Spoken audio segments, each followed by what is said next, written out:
सेविका या सरकारी गुलाम। नमस्कार, आपके YouTube चैनल सेविकाओं की आवाज में आप सभी का स्वागत है।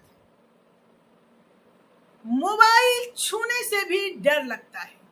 जी हाँ, सेविकाओं की आवाज में आपको बताती हूँ जो सेविका के दिल से निकलता है, मन से निकलता है, दिमाग से निकलता है। मोबाइल छूने से भी डर लगता है कि कौन कब क्या मैसेज आ जाए कि किस कार्य में हमें लगाया जा रहा है। रात की नींद गायब है, दिन का चैन। न बच्चे के लिए समय है, न परिवार के लिए। ये हाल है आंगनबाड़ी सेविकाओं की।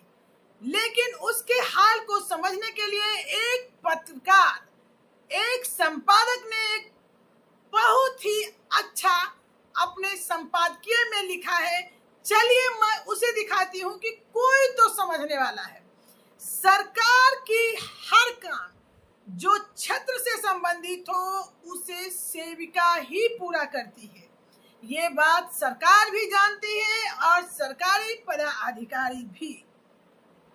फिर भी 7,000 के मानदेय पर सेविकाएं जिल्लत भरी जिंदगी जीने को मजबूर है। जी हाँ, सेविकाओं के दिल से निकली आवाज मैं इस चैनल के माध्यम से हर लोगों तक पहुंचाऊंगी और सेविकाओं की आवाज इसी चैनल के माध्यम से उठेगी। क्योंकि जब कहते हैं ना, बहुत ज्यादा अति सभी जगह वर्जित है, अति सर्वत्र वर्जिते। और सेविकाओं के साथ इतना अति हो रहा है, इतना अति हो रहा है कि अब इनके सब्र का बांध टूट चुका है। इसको लेकर जगह जगह बैठकें भी हो रही है। सेविकाओं में एकजुटता का संदेश भी आ रहा है, क्योंकि जब तक सेविका एक प्लेटफॉर्म पर नहीं आने वाली है, उनकी समस्या का हल नहीं होगा। एक से एक बढ़ के सेविकाओं के अभिभावक हैं, जो वकील ही नहीं बल्कि अच्छे अच्छे पदों पर हैं। काफी जानकार लोग इससे जुड़े हुए हैं। उसके बाद भी सेविकाओं की लड़ाई क्यों सफल नहीं हो पा रही है। चलिए उस संपादकीय टिप्पणी को हम आपको दिखाते हैं। लेकिन इससे पहले अगर आप चैनल पे नए हो तो चैनल को सब्सक्राइब कर लें। पूरी जानकारी के लिए वीडियो के अंत तक बने रहें। वीडियो पर अपना लाइक और कमेंट देना बिल्कुल ना भूलें। चलिए, आपके बारे में किसी ने तो सोचा, किसी ने तो पत्र के माध्यम से। देखिए, लड़ाई एक माध्यम से नहीं होती, हथियार से नहीं होती। हड़ताल भी लड़ाई का माध्यम है। अगर YouTube चैनल के माध्यम से ये प्रचार किया जा रहा है तो ये भी एक क्रांति है और आपको आपके अधिकार दिलाने में मीडिया महत्वपूर्ण भूमिका निभाती है। वो चाहे समाचार पत्र हो, YouTube हो या टेलीविजन, जी हाँ, या सोशल मीडिया के व्हाट्सएप हो, फेसबुक हो। आपकी लड़ाई को सबल और तुरंत एक सूचना को सभी जगह फैलाने का ये यंत्र आपके बहुत काम आने वाले हैं। चलिए हम उस टिप्पणी को दिखाते हैं। सेविका या सरकारी गुलाम। जी हाँ, इस पर अपने संपादकीय में कमलाकांत दुबे रोहतास बिहार की ये न्यूज है। कमलाकांत दुबे जी ने लिखा है कि सरकार की योजनाओं को सफलता का सबसे मजबूत आधार आंगनबाड़ी सेविकाएं हैं। गांव-गांव में पोषण, शिक्षा और स्वास्थ्य अभियानों की असली कमान इन्हीं के हाथों में है। लेकिन अफसोस, जिन सेविकाओं को बच्चे के पोषण और प्रारंभिक शिक्षा के लिए नियुक्त किया गया था, आज उन्हें हर सरकारी कामों में घसीटा जा रहा है, उसका ठेकेदार बना दिया गया है। यह स्थिति न केवल अन्यायपूर्ण है बल्कि सरकार की नीति और नीयत दोनों पर गंभीर सवाल उठाती है। सिर्फ 7,000 रुपये के मानदेय पर सेविकाओं से दिन रात काम लिया जा रहा है। सुबह केंद्र पर बच्चों की पढ़ाई, देखभाल, नाश्ता एवं भोजन की व्यवस्था, फिर ऑनलाइन रिपोर्टिंग और मोबाइल के नित्य नए आदेश। इतना ही नहीं, चुनाव में उन्हें BLO बना दिया जाता है और अब राजस्व अभियान जैसे जटिल कार्यों में भी झोंक दिया गया है। सवाल यह है कि क्या यह नौकरी है या सरकार द्वारा थोपी गई बंधुआ मजदूरी।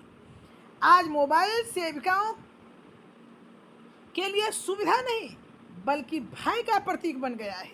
सेविकाएं खुद कहती है कि अब मोबाइल छूते ही डर लगता है कि पता नहीं किस समय कौन सा नया फरमान गिर जाएगा। उनका डर बताता है कि सेवा अब बोझ और तनाव में बदल चुका है। नींद गायब है, चैन छिन गया है और परिवार की अनदेखी तो आम बात हो गई है। स्थिति इतनी खराब हो चुकी है कि गांव-गांव में सेविका पोषाहार वितरण को लेकर लाभुकों से उलझती रहती है। एफआरएस की खामियों के कारण आए दिन फजीहत झेलनी पड़ती है। सरकार काम थोपती है, जनता गालियां देती है और सेविकाएं बीच में पिसती रहती है। यह दोहरा शोषण उसकी आत्मा को छलनी कह रहा है। अब सब्र का बांध टूट रहा है। सेविकाएं खुलकर कह रही है कि नौकरी छोड़ देना ही बेहतर है। उनका कहना है भैया मजदूरी करके बच्चों का पेट पाल लेंगे, लेकिन सरकार के इस जुल्म को और नहीं सहेंगे। यह चेतावनी है जिससे हल्के में लेना सरकार के लिए घातक साबित हो सकता है। सबसे बड़ा सवाल है सरकार से, जब सेविकाओं को बीएलओ का काम कराया जा सकता है, राजस्व महाअभियान में शामिल किया जा सकता है और हर योजनाओं में उन्हें झोंका जा सकता है, तो उन्हें सम्मानजनक वेतन और पहचान देने में कंजूसी क्यों? क्या वे सिर्फ आदेश ढोने वाली मशीन है या फिर वह सामाजिक शक्ति है जिनके भरोसे कुपोषण और अशिक्षा के खिलाफ लड़ाई लड़ी जा रही है? यह समय आत्म मंथन का है। सेविकाएं समाज की नींव है, उसकी मेहनत से ही कुपोषण के खिलाफ संघर्ष संभव हुआ है। स्वास्थ्य अभियान सफल हुए हैं और योजनाएं जमीन पर उतरी है, लेकिन यदि यही सेविका हताश होकर इस्तीफा देने लगेगी तो इन योजनाओं का भविष्य भी खतरे में पड़ जाएगा। सरकार को जल्द ही तय करना होगा कि वह सेविकाओं को सेविका मानेगी या सरकारी गुलाम बनाकर उसका मनोबल पूरी तरह तोड़ देगी। हालात अगर ऐसे ही रहे तो यह असंतोष आंदोलन का रूप लेगा। तब दोष सेविकाओं का नहीं बल्कि उन नीतियों का होगा जिन्होंने इन्हें सम्मान न्याय से वंचित कर दिया है। यह संपादकीय लेखक के निजी विचारों पर आधारित है। आप लोग इससे कितने सहमत हैं? क्या आंगनबाड़ी सेविकाओं के बारे में यह जो संपादकीय है, विचार है, वो कितना सही है? आप लोग कमेंट बॉक्स में जरूर लिखिएगा। तब दोष सेविकाओं का नहीं बल्कि उन नीतियों का होगा जिन्होंने इन्हें सम्मान न्याय से वंचित कर दिया है। यह संपादकीय लेखक के निजी विचारों पर आधारित है। आप लोग इससे कितने सहमत हैं? क्या आंगनबाड़ी सेविकाओं के बारे में यह जो संपादकीय है, विचार है, वो कितना सही है? आप लोग कमेंट बॉक्स में ज़रूर लिखिएगा।